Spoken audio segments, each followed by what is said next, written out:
vous êtes ostéopathe spécialisé en périnatalité à Paris. Alors, allaitement et ostéopathie, que proposez-vous ? Alors, pour l'allaitement, c'est vrai que parfois c'est difficile à mettre en place. On panique un petit peu parce que le bébé prend pas de poids, parce qu'il a du mal à téter, parce que les seins sont très douloureux aussi. Il peut y avoir des crevasses, il peut y avoir des engorgements.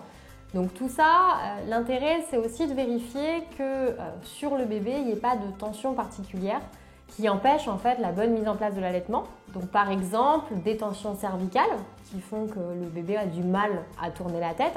Forcément, un enfant qui a un torticolis va préférentiellement être d'un côté, donc quand on va le mettre sur l'autre sein, malheureusement ça va être très difficile. Un enfant qui également a des tensions au niveau du cou ou de la mandibule va avoir du mal à ouvrir la bouche, à bien se positionner sur le sein. Donc ça, pareil, on va arriver aussi avec des manipulations d'ostéopathie à soulager ce type de tension-là. Il y a également en fait des tensions qui peuvent arriver aussi à l'intérieur du crâne. Par exemple, des compressions dues vraiment à la longueur de l'accouchement.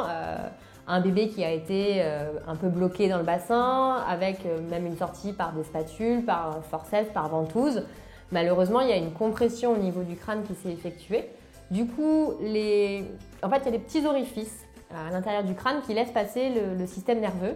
Donc tous les nerfs qui vont innerver la déglutition, qui vont innerver les muscles de la langue, qui vont venir innerver le système digestif. Du coup, si ces nerfs-là sont un petit peu irrités, forcément, ça va être très difficile pour le bébé en fait, de bien manger, de bien téter. Donc ça, c'est pareil. On va arriver aussi à décomprimer un petit peu le crâne, à rouvrir ces espaces-là et du coup à faciliter l'innervation vraiment des parties en fait, qui permettent d'avoir un bon rôle dans l'allaitement.